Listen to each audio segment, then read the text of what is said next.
제4장 아담이 그의 아내 하와와 동침함에 하와가 임신하여 가인을 낳고 이르되 내가 여호와로 말미암아 득남하였다 하니라. 그가 또 가인의 아우 아벨을 낳았는데 아벨은 양치는 자였고 가인은 농사하는 자였더라. 세월이 지난 후에 가인은 땅의 소산으로 제물을 삼아 여호와께 드렸고 아벨은 자기도 양의 첫 새끼와 그 기름으로 드렸더니 여호와께서 아벨과 그의 제물은 받으셨으나 가인과 그의 제물은 받지 아니하신지라. 가인이 몹시 분하여 안색이 변하니 여호와께서 가인에게 이르시되 내가 분하여 함은 어찌 됨이며 안색이 변함은 어찌 됨이냐. 내가 선을 행하면 어찌 낯을 들지 못하겠느냐. 선을 행하지 아니하면 죄가 문에 엎드려 있느니라. 죄가 너를 원하나 너는 죄를 다스릴지니라.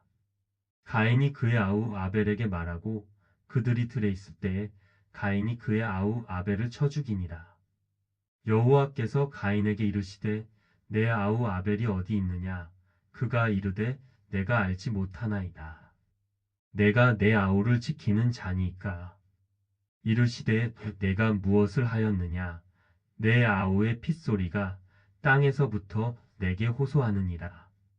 땅이 그 입을 벌려 내 손에서부터 내 아우의 피를 받았은즉 내가 땅에서 저주를 받으리니 내가 밭을 갈아도 땅이 다시는 그 효력을 내게 주지 아니할 것이요 너는 땅에서 피하며 유리하는 자가 되리라. 가인이 여호와께 아뢰되 내 재벌이 지기가 너무 무거우니이다. 주께서 오늘 이 지면에서 나를 쫓아내시온즉 내가 주의 낯을 배웁지 못하리니 내가 땅에서 피하며 유리하는 자가 될지라. 물은 나를 만나는 자마다 나를 죽이겠나이다. 여호와께서 그에게 이르시되 그렇지 아니하다. 가인을 죽이는 자는 벌을 7배나 받으리라 하시고 가인에게 표를 주사 그를 만나는 모든 사람에게서 죽임을 면하게 하시니라.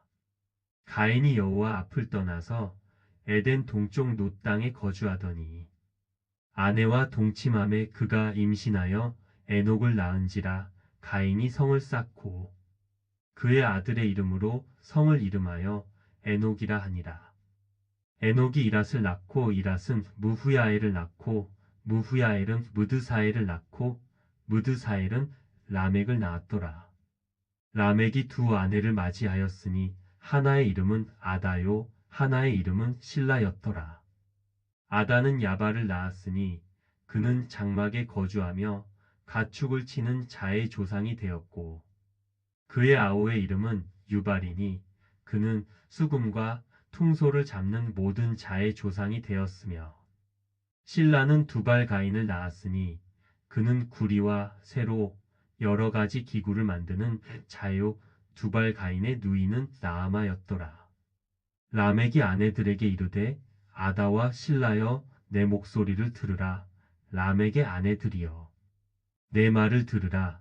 나의 상처로 말미암아 내가 사람을 죽였고 나의 상함으로 말미암아 소년을 죽였도다. 가인을 위하여는 벌이 7배일진데 라멕을 위하여는 벌이 77배이리로다 하였더라.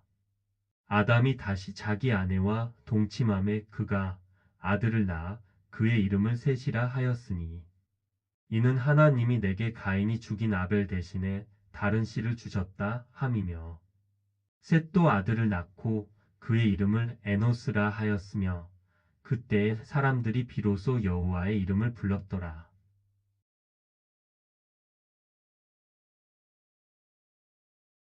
창세기 4장은 인간의 타락 이후 죄가 개인을 넘어 관계 속으로 침투하는 장면을 보여줍니다. 아담과 하와의 두 아들 가인과 아벨의 이야기는 단순한 형제, 갈등을 넘어 인간 내면의 죄성과 하나님의 반응을 보여주는 중요한 사건입니다. 가인과 아벨은 각각 농사와 목축을 하는 사람이었고 하나님께 제사를 드렸습니다. 그런데 하나님은 아벨의 제사는 받으셨지만 가인의 제사는 받지 않으셨습니다. 이유는 성경에 명확히 언급되어 있지 않지만 히브리서 11장 4절에서는 아벨이 믿음으로 더 나은 제사를 드렸다고 기록합니다. 즉, 하나님은 단순히 제물의 종류가 아니라 제사를 드리는 사람의 중심과 태도를 보셨다는 것입니다. 하나님께 인정받지 못한 가인은 분노합니다. 그의 얼굴은 변했고 하나님은 그 마음을 아시고 물으십니다. 내가 분하여 함은 어찌 됨이며 얼굴의 안색이 변함은 어찌 됨이냐? 하나님은 이어서 경고하십니다. 죄가 문에 엎드려 있으나 너는 죄를 다스릴지니라. 이 말씀은 죄가 단순한 실수가 아니라 우리 마음의 기회를 노리며 기다리는 존재처럼 묘사되고 있다는 점에서 매우 의미심장합니다. 죄는 능동적이며 침투적이고 다스리지 않으면 우리를 지배하게 됩니다. 하지만 가인은 이 경고를 무시하고 아우 아벨을 들로 유인해 죽입니다. 성경에서 기록된 인류 최초의 살인입니다.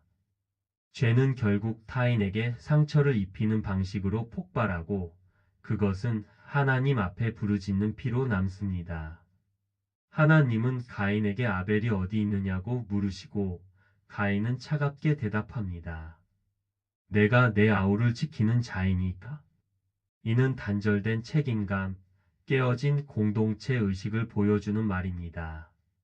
하지만 하나님은 아벨의 피가 땅에서 부르짖는다고 하시며 가인에게 형벌과 동시에 보호의 표를 주십니다. 하나님은 가인을 떠나 보내시지만 아무도 그를 죽이지 못하도록 표를 주어 지키십니다. 이는 죄에 대한 심판과 함께 여전히 은혜를 베푸시는 하나님의 성품을 보여줍니다. 그 후 가인은 에녹이라는 성을 세우고 후손을 낳습니다. 그 가운데 라멕이라는 인물은 자신이 사람을 죽였다고 고백하면서 폭력과 복수의 문화가 가인의 후손 안에 확장되었음을 보여줍니다.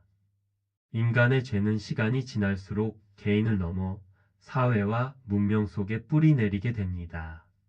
하지만 장이 마지막 아담과 하와는 셋이라는 또 다른 아들을 낳고 그 아들로부터 하나님을 부르는 믿음의 계보가 시작됩니다.